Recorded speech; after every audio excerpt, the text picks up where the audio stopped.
Bom, lá, vamos trabalhar para Jesus? Então, olha, estou muito animado nessa segunda-feira, eu espero que você também esteja. Já deixou seu like aí, se inscreveu no canal? Eu sei que eu sou chato pedindo, mas eu pedindo, você já não faz? Se você não pedir então, aí lascou tudo. Ó, de hoje até sexta-feira nós temos uma super série, tá?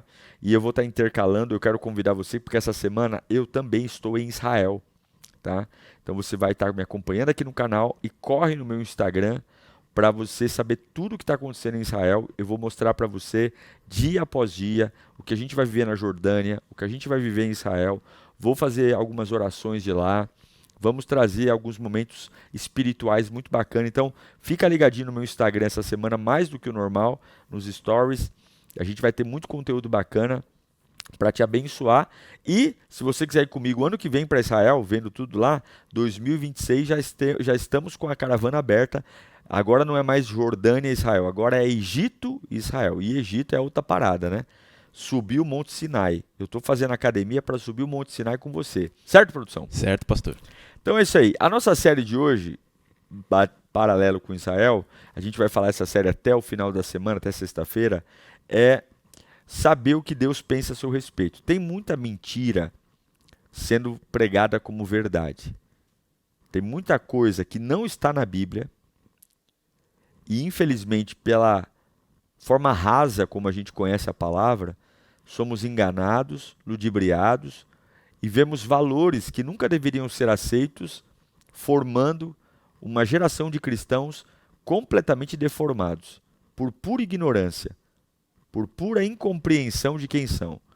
Então, o que mais tem nesse mundo hoje é xereta, é ou não é? Muitos. É gente curioso, palpiteiro, cheio de opinião, na minha opinião, já contei a história para você aqui, de vez em quando chegam umas pessoas aqui, a primeira vez na Lírio querendo dar sugestão. Não é que a gente é grosso, mas se você conhece uma pessoa a primeira vez e fica aceitando sugestão, você é um idiota. Porque o que uma pessoa que está conhecendo a igreja a primeira vez quer dar sugestão? Conheça o lugar, respeite o lugar. Não é sobre a nossa, vocês são autoritários. Não, se quer fazer uma pergunta, você faça. Mas a pessoa não sabe o porquê das coisas, não sabe quanto tempo as coisas estão ali, não sabe o trabalho que dá para fazer. E aí, no alto de sua arrogância, prepotência e sua pseudo-inteligência, ela olha na minha cara como se a gente fosse um bando de burro que não pensou naquilo e ela estaria a primeira vez. E eu posso dar sugestão: se as pessoas perceberem que você engole suas bravatas, suas mentiras, sem questionamento, você está lascado na vida. Porque vai ter gente dando ordem, fazendo, faz isso, faz aquilo. Aí é engraçado que se você faz e dá errado, a pessoa que mandou você fazer, ela não vai se responsabilizar. Pula fora. Nem aparece, mas nem tchum com a hora do Brasil. É ou não é, produção? Com certeza. Tem gente muito opiniuda por aí, né, pastor? Muito. Tá? Então, opiniões não pagam conta, opiniões não resolvem problemas, opiniões não curam a alma, opiniões não são nada. A opinião é um ponto de vista de alguém do ponto que ela está. É a chamada cosmovisão. Todo mundo tem uma cosmovisão. Sim. A cosmovisão é a conjectura das coisas que aconteceram comigo, que me dá meus valores, minhas percepções. E eu não estou dizendo que eu não ouço a opinião das pessoas. Só que tem coisas que não é sobre opinião, é sobre a Bíblia. A Bíblia é o manual do fabricante. Quem me fez disse como eu funciono na Bíblia, disse quais são as minhas, em tese, preocupações na Bíblia. A Bíblia é o ponto de partida e o ponto de chegada. Então, não é a opinião das pessoas e a Bíblia, é a Bíblia. E eu só vou ouvir aquele que combina com a Bíblia, tá? Isso é muito importante porque tem muita gente que não tem nada a ver com nada aí. Então, o que eu estou tentando construir de raciocínio nesse primeiro dia? Porque a opinião perfeita, para a gente ouvir, tem que ser algo que não afeta pecado na minha vida, não gera pecado, não gera esfriamento da minha fé, não gera as mentiras do diabo e eu avanço em todos os conceitos. Tá? Então, hoje nós vamos falar hoje sobre a primeira coisa que é uma mentira pregada, falada, tem música secular que fala sobre isso. Mas eu quero que você abra a sua cabeça, porque o diabo, se você entender isso, Satanás já perdeu. Se você entender o que eu vou te ensinar aqui hoje, o inimigo já está com cara de besta, porque os argumentos dele caíram tudo por terra. Primeira coisa que eu quero que você entenda, que muita gente mente sobre isso, dissimula sobre isso, é: você não é fruto do acaso. Eu vou repetir: você não é fruto do acaso. Vamos dar uma lida em Efésios, capítulo 1, verso 3 e 4. Bendito Deus e Pai de nosso Senhor Jesus Cristo, no qual nos abençoou com todas as bênçãos espirituais nos lugares celestiais em Cristo. Como também nos elegeu nele antes da fundação do mundo, para que fôssemos santos e irrepreensíveis diante dele em amor. Por que eu não sou fruto do acaso? Porque a Bíblia está falando. Então, antes do meu pai nascer, da minha mãe nascer, antes deles pensarem em virar o zoinho, antes de definir o lugar que eu ia nascer, a Bíblia diz que bendito seja Deus, nosso Pai, que nos abençoou com todas as bênçãos espirituais nas regiões celestiais, porque nos escolheu, aí vem o ouro, antes da criação. Então, antes das coisas existirem, antes da maldade. Onde é que a maldade entrou no mundo? Na criação. Sim. Não foi a serpente que entrou lá e conversou com Adão e Eva, e o pecado de desobediência de Adão e Eva contaminou toda a raça humana? Sim. Então eu não sou fruto do pecado, eu sou fruto de uma ideia de Deus antes da criação. Essa é a minha origem.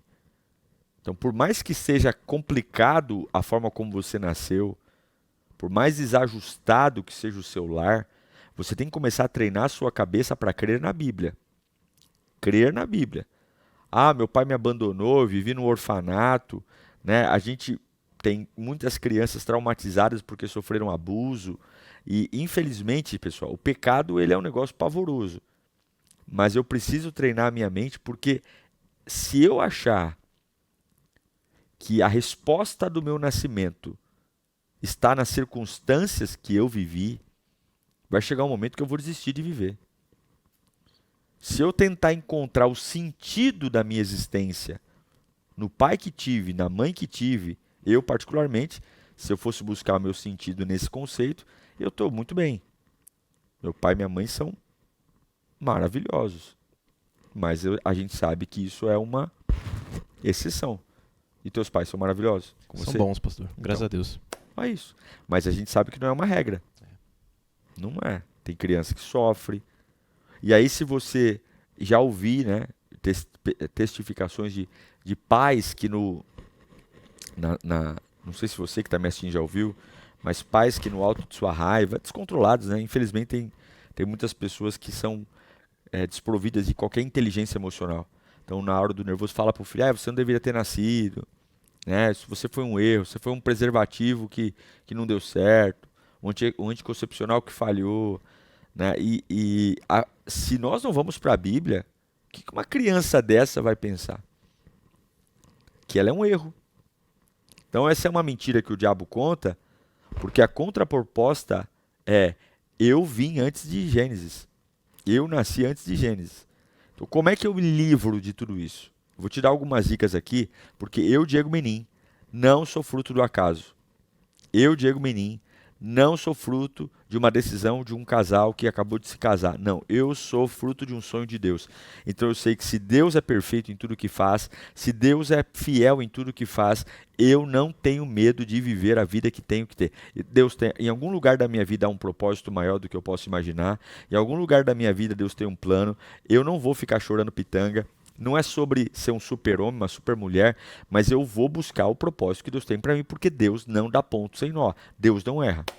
Então, como é que eu saio dessa mentalidade cretina, doentia, de ser fruto de um acaso para viver uma vida de propósito? Primeira coisa, não aceite tudo que lhe é dito. Reflita. Não fica comendo todo o prato que põe na mesa. Você está passando fome? Não é porque estão te servindo que você tem que aceitar. Não é porque estão sugerindo algo que você tem que aceitar. Então existem muitas filosofias hoje de tentar compreender a raça humana. Você entra no YouTube aí, você dá um Google, você vai ver filosofias, pensamentos, ideias, métodos, formas, sem nenhuma percepção. É algo hedonista, humanista, com a ideia de gerar prazer e gerar o homem no centro. Foge da Bíblia, foge da palavra. Não aceite tudo. Hoje tem essa visão naturalista, do homem que veio do macaco, acreditando que o ser humano veio de processos evolutivos, sem intervenção. O humanismo defende que o propósito da vida é criar o significado pessoal, ou seja, eu, glória seja a mim, louvado seja eu, tudo a mim. O humanismo é assim. Você acha que de onde vem essa fragilidade humana? Do humanismo.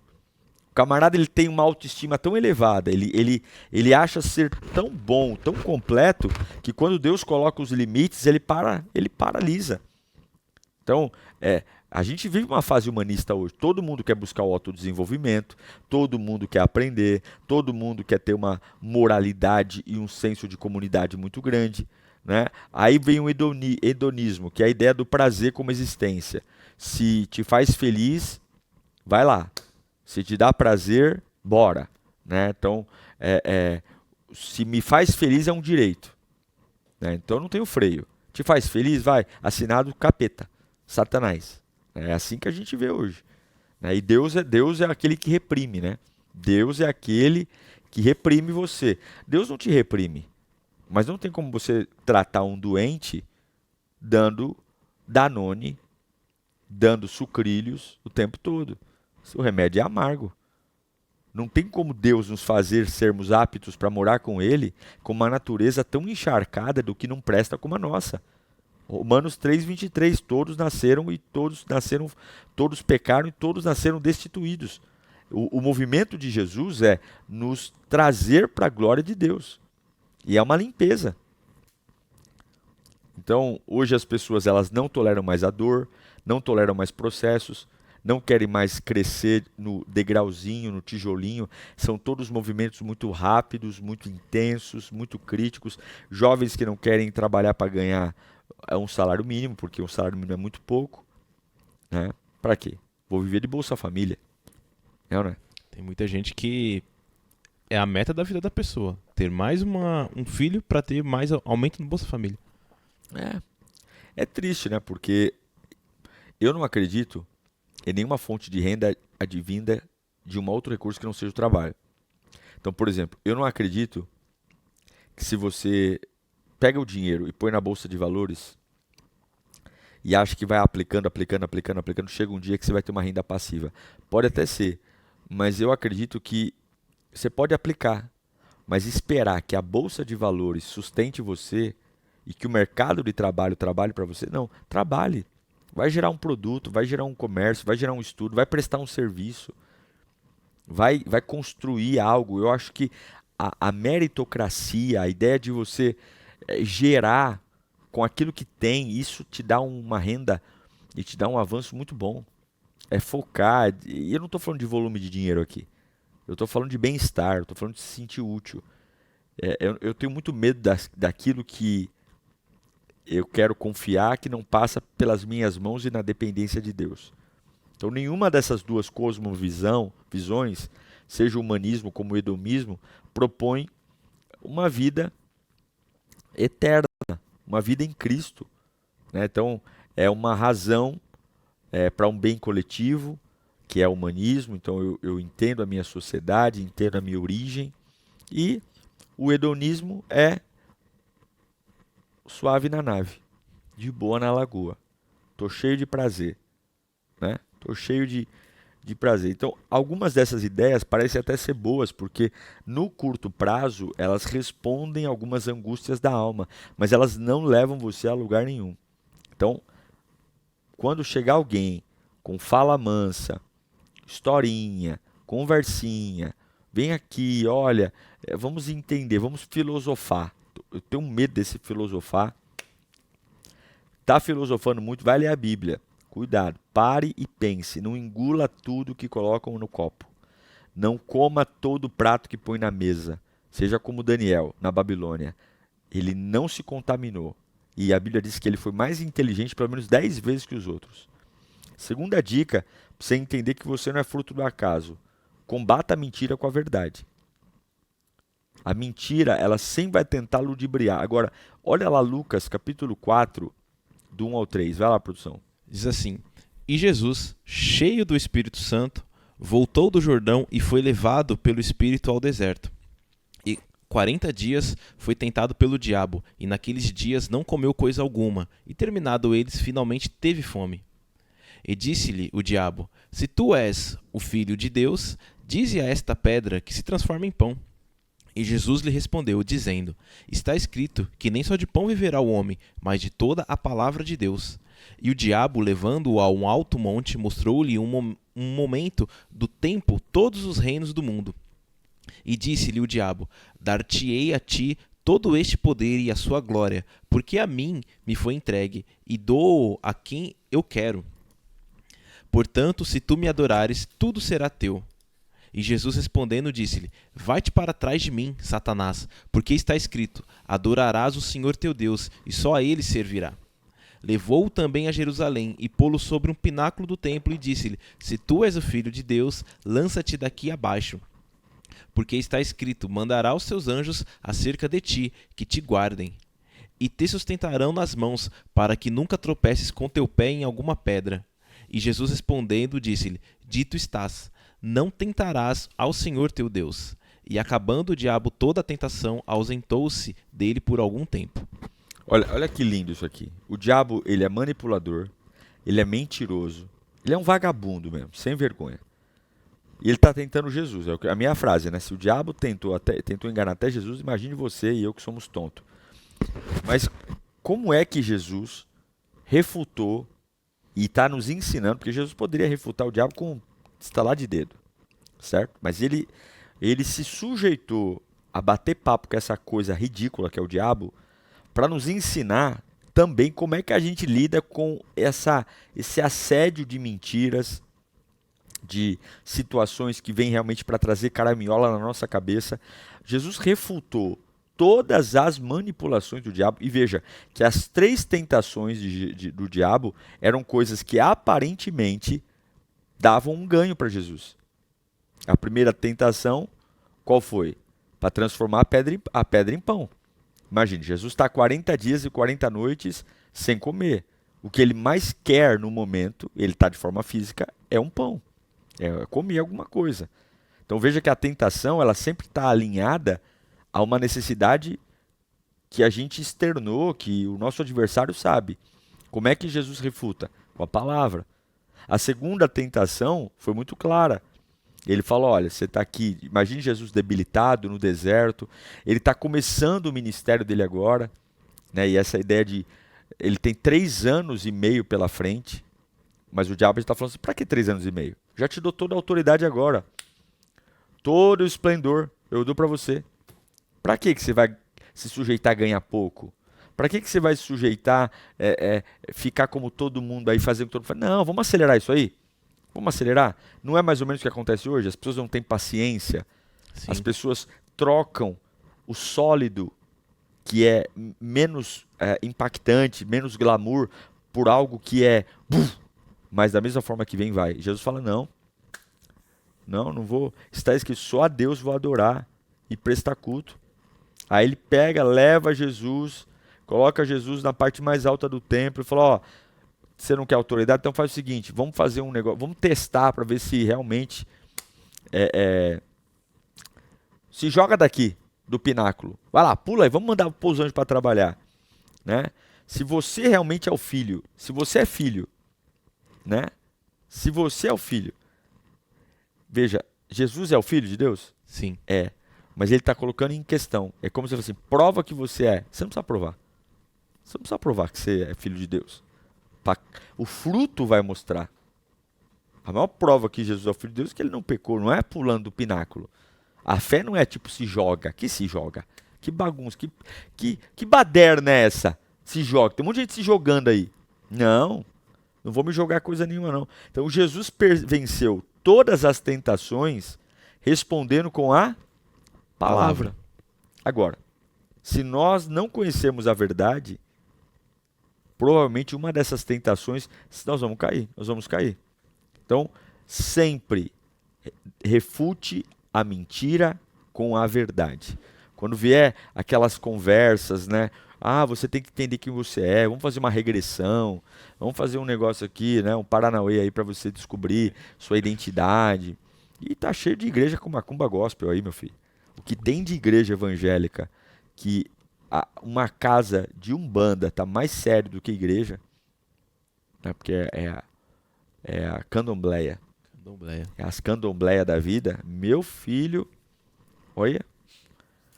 Terceira coisa então, primeira coisa já te expliquei, não aceite tudo, reflita antes.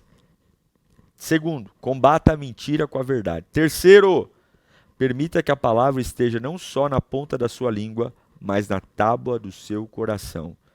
O conhecimento é poder.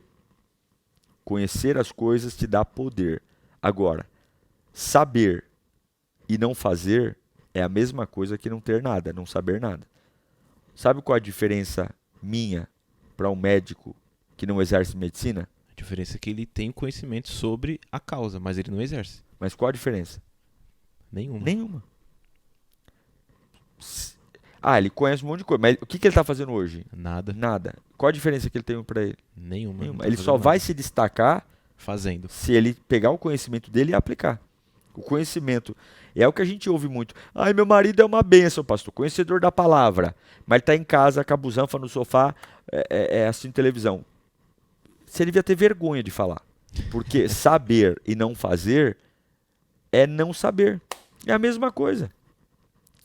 Então, quando a palavra está na nossa língua e a gente fala, mas no dia a dia, no vamos ver da vida, a gente não faz, olha o que o salmista vai falar no Salmo 139, do 13 ao 17. Vai lá, produção.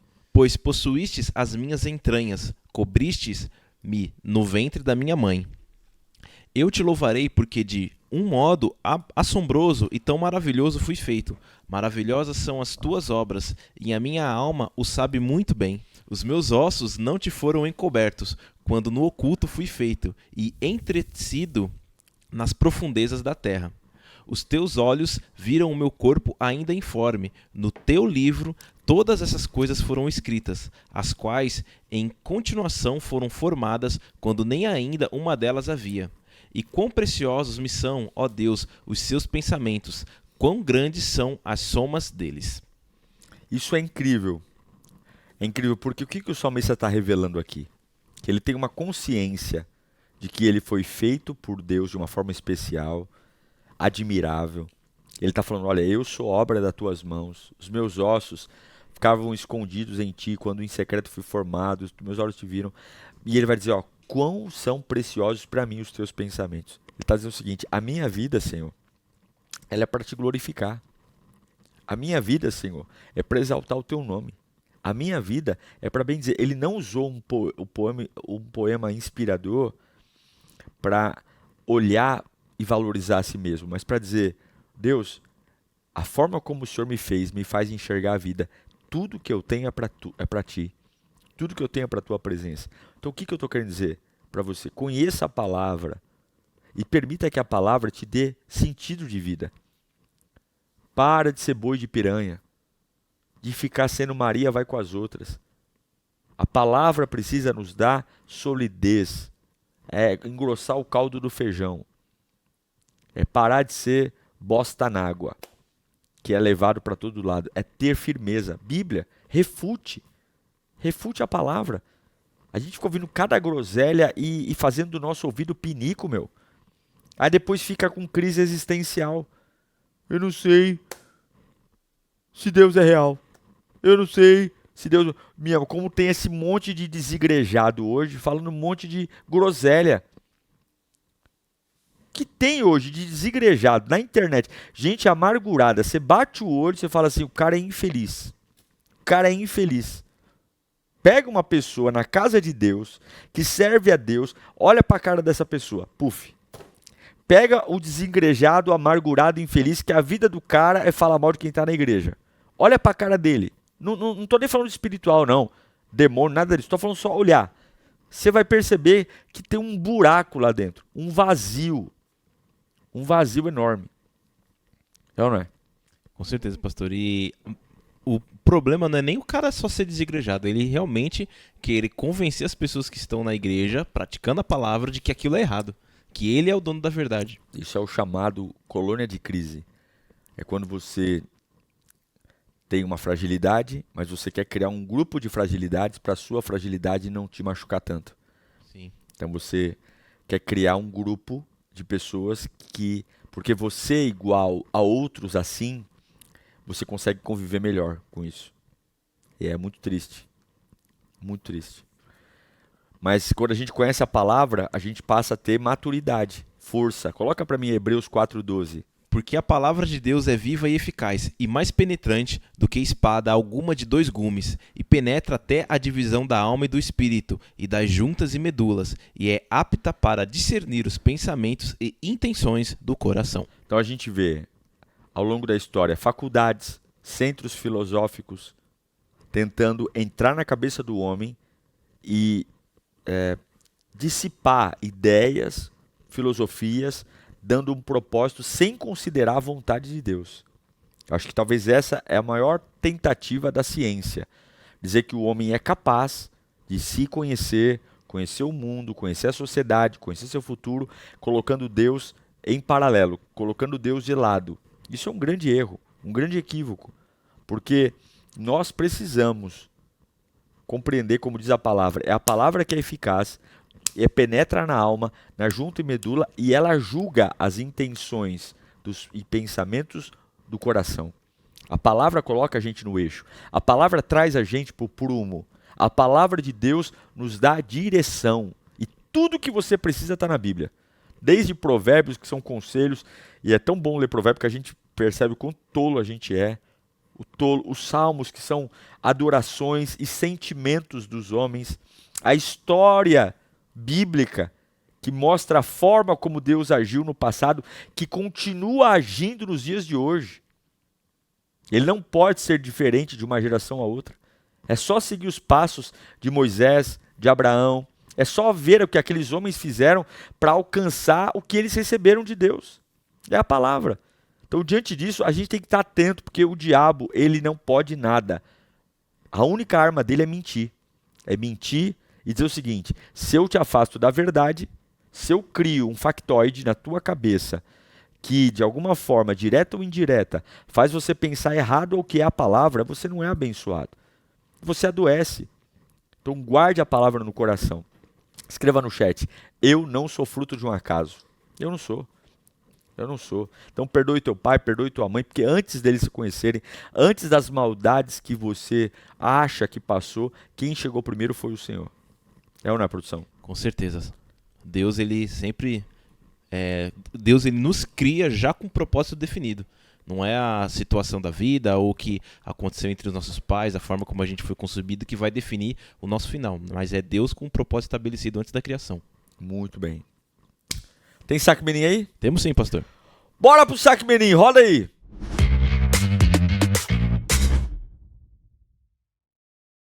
Primeira pergunta do saque, pastor, é da Ellen Rodrigues, e ela pergunta: pastor, o que o senhor acha do namoro cristão nos dias de hoje?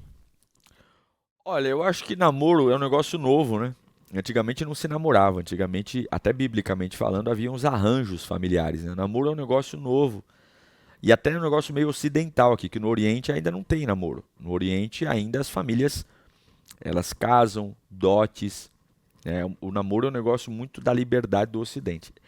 O namoro cristão, que faz parte da nossa cultura, namorar, ele deveria ser um tempo de conhecimento, né? Um tempo onde a gente, claro, não vai ficar sem dar umas bitocas, mas com limite, mas conhecer. O problema é que hoje o namoro fala de menos e contato de mais.